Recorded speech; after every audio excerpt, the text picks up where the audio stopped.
Well, welcome back to the Abundant Harvest Homestead, everyone. It has been too long since I've done a gardening video. Hard to devote the amount of time it takes in the garden right now anyway, much less filming it, that type of thing. I have been doing some pruning.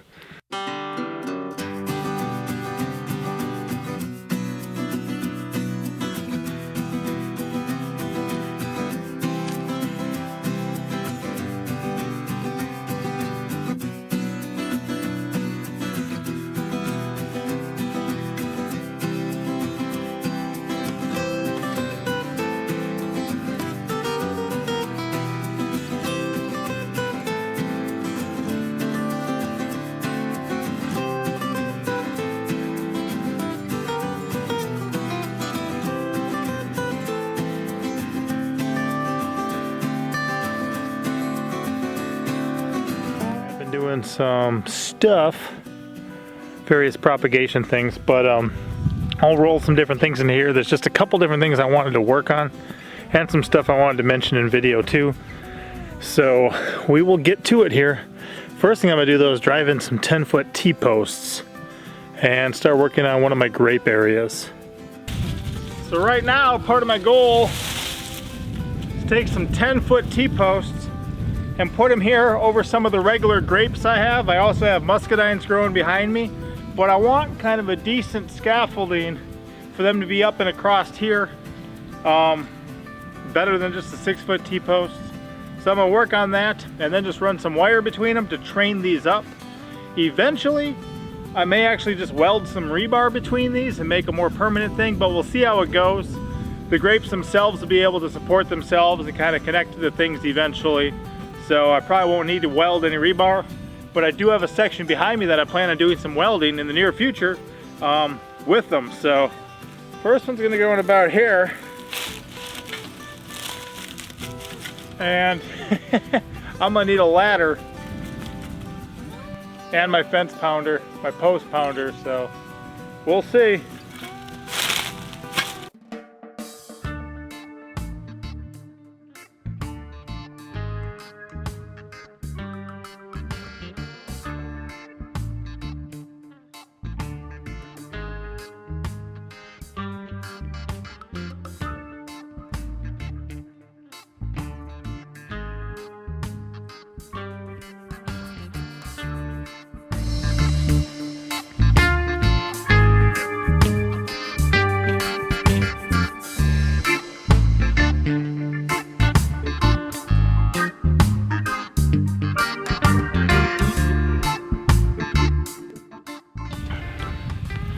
Now that those T-posts are in, I'm just gonna run some wire in between them. See if I can't get my things to grow up pretty much straight and then run across. And the cool thing about grapes too, is any of the pruning that I do, I can use to propagate on any of the older varieties. I think when plants come out, when they develop a new plant, they've got about a 17-year patent on it. But any of the old school grapes, anything older than that, and some of the ancient varieties people really like, they're not copyright protected, they're not patent protected. You can cut them down, propagate them, and run from there. So if I gotta do some pruning, I'll do some propagating, have some more to share with others, do things like that, and yeah, we'll see. I've got a lot of things I want to do in this garden, a lot of things I want to set up so that it runs itself a lot better, less of a investment of time and effort on my part. I've got some stuff I'm gonna be remulching here too, and then the strawberry runners that have kind of crept out into all the pathways, I'm gonna also plant down there at part of the border of my drive-through just to have more strawberries everywhere. Nothing wrong with that. We definitely like them and enjoy them here, so why not just make more? I'll see how this goes.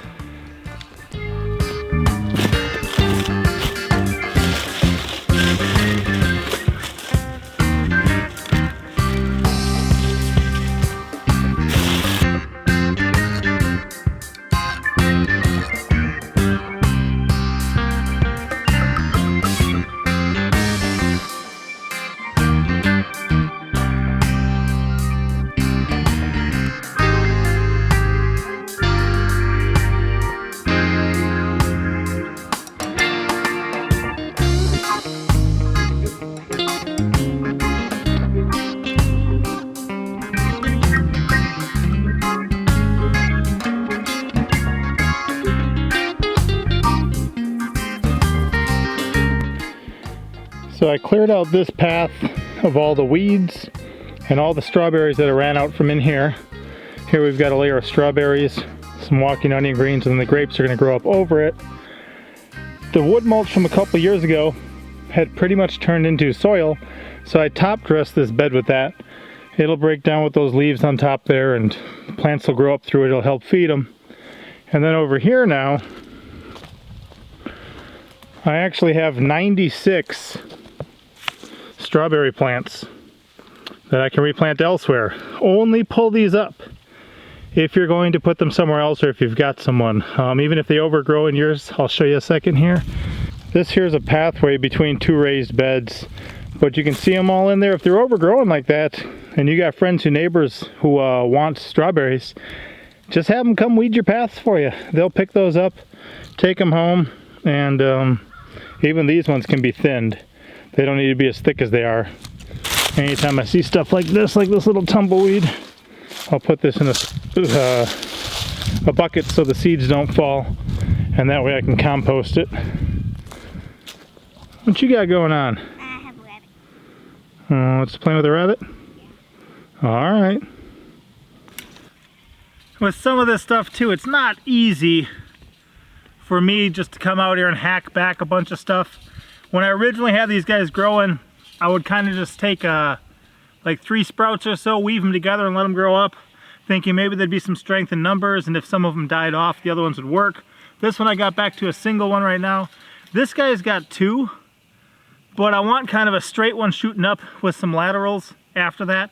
So this whole one here, which is actually growing pretty good, I'm just gonna come down here and snip that off. And again, you know, what do I got here?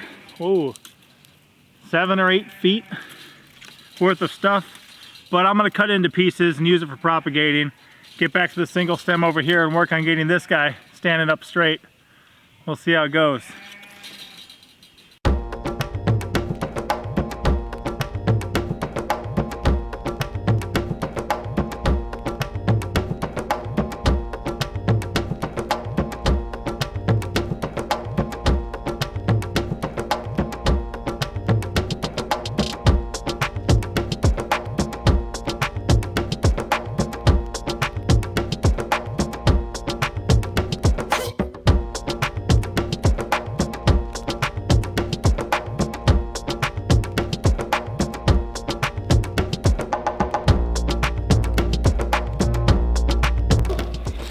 So at this point, I just wanted to point out what a big mess this is. And here you can see an example of all sorts of stuff growing up from one. I'm going to clean this up and then I'll show you it afterwards, and you'll get the general idea. You got a leash for it? Is it just around the neck or under the armpits too? Wow, a full harness. Nice. So at the moment, here we go, those 3 10-foot T-posts, and they're probably up about 7.5 feet off the ground, I'm guessing. You can see we got some running across the top wires, some further down. This one here kind of bows out. I may have it as it goes forward and progresses. May have it bow kind of this way with the thing. And I could maybe even lock it in there now. Why don't I do that? But here we go. I'll just be 3 different levels of kind of laterals here.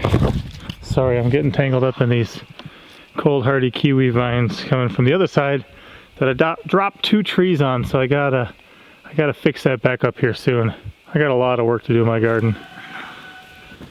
So I've got a couple of these pots. They used to have pitaya, which is the dragon fruit in them. I didn't move them in soon enough the other year, so they died off. But I do still have some alive in my bathroom garden right now. They'll be coming back out here soon enough.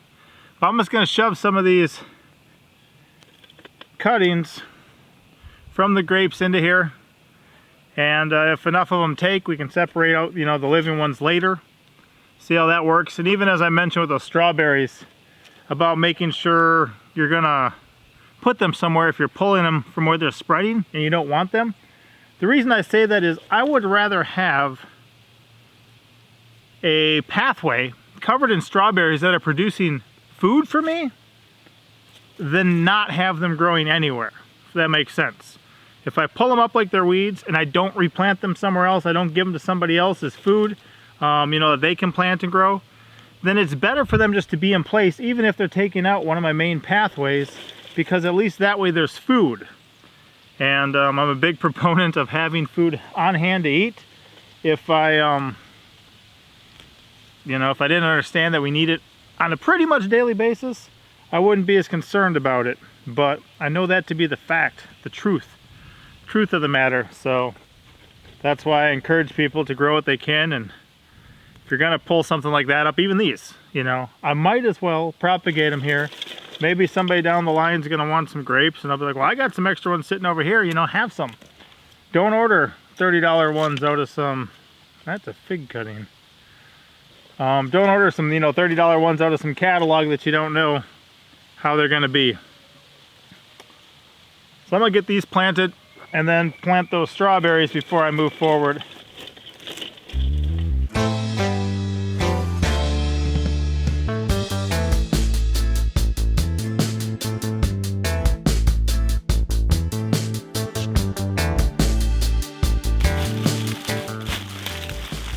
Right now, this is an area where there's some gooseberries, beautyberries, pawpaws, elderberries, persimmons, clary sage, other things growing, the wild garlics from in the woods.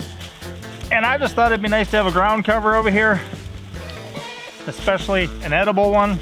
So I'm just gonna tuck in a bunch of these strawberries and give them the opportunity to grow. I don't know, this is kind of a little shadier than I would normally like to plant them, but we're gonna give it a try. And then also some of the main trees around here are gonna get pruned up, probably between 20 and 30 feet. Everything below that point, I'm gonna trim off of them. And that'll be cool too, because then the tree will be alive. It'll be growing up and providing an upper canopy for us, but also anything I cut off of it can be used as firewood without killing a tree. So.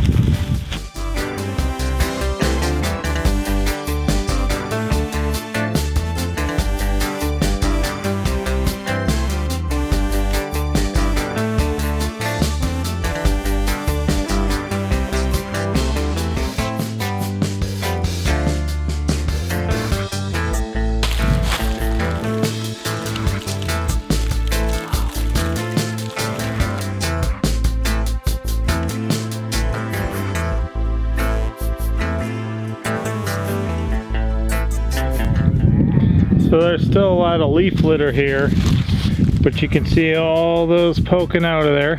And that leaf litter will act like a layer of mulch that'll help keep it moist underneath there, which will be important heading through this spring as those things get rooted and established there. Ideally, if it was hotter out, I would move these cuttings from the grapes somewhere in the shade too, just so they weren't getting hit by the super hot sun. But right now the sun is not entirely super hot and we've got a while left of spring, so I'm gonna try them in place first. And it is a lot more difficult to take 100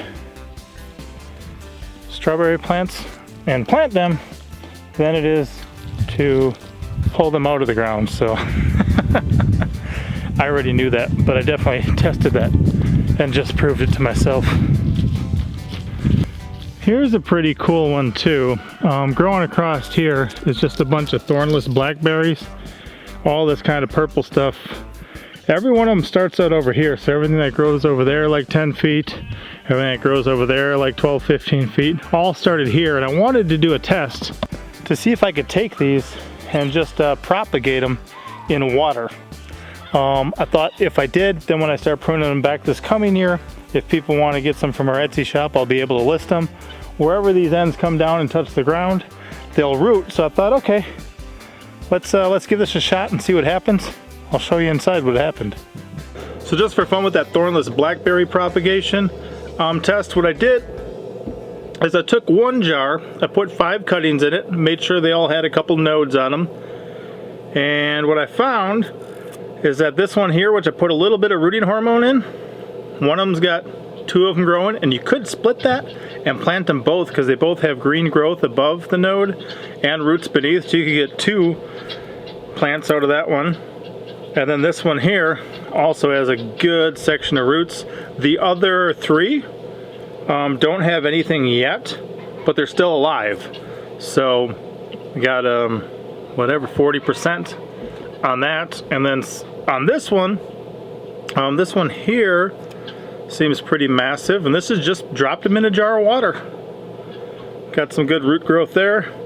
And then I have another one. Oh, and actually, yeah, it's got some at the bottom there too. See that at the bottom and at the top? You could split that, turn it into two. And then, oh wow, this is actually doing better. I didn't see all these before. This one's got two tiny little ones popping out. And then there's another one right here. There's another one as well, which has got some roots growing down and some roots growing and some green growing up. They're all still alive out of the 5, so I don't know whether you use just dropping them in water or putting them in some water with a little bit of rooting hormone. They all took root, both took root I mean, and so far we're at 40% on those, so we'll see how they go as they continue. But I thought that'd be a cool experiment. I want to put in a big long row of thornless blackberries this year, and like I said, as I prune things back coming season, I wanted to be able to bless some other people with some by offering them up for sale in our Etsy shop. If you can see behind me, there's a lot of propagation experiments with figs, elderberries. I was doing some seed germination tests on some of the snake gourds, and then a friend was asking about some acorn squash seeds we had. I have a hard time when a seed sprouts, just killing it, so just put them in some wet paper towel to test them out. They started growing, so I figured, okay, well, we'll let them run for right now as well. And then peppers and tomatoes are some big ones we got going. I've got a grow light and a heat pad above our dryer right now on a little shelf, so I usually put them up there to get them started. And then once they get started, I put them out here by the window and begin switching them around. That's what I've been working on lately. Here I've got some test peppers that I've never grown before. We're doing an experiment. Got some cayennes, got some ghosts, some sugar rush peach, some serranos. We got a lot of different ones we're growing. So that's another thing I've been working on inside here. And then outside, we had our onions last year that we grew from sets, harvested a lot of them, let some of them go to seed. I got a lot of onion seeds I'm gonna do some tests with. And then also we were at the feed store the other day, decided to pick up some more sets, so planted those.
And now it's just trying to juggle everything in life, and I'm gonna get back to my priority number 1 very soon here too, which is important. But the kids are doing a bunch of stuff with eggs and incubating, and our chicks are getting bigger, so maybe in the next video we'll show you a little bit of that. Thank you once again for stopping in. I hope that those of you who are able to are trying to grow more of your own food this year. Trust me, if you're gonna have a bush, a ground cover, a vine, a tree, whatever it may be, try to have ones that provide food. They may come in very handy for you, and it's a real interesting connection that you can have a plant, you know, with a plant that you not only take care of, but one that also takes care of you, as opposed to one you just take care of. So we'll see you next time. Papa out. it.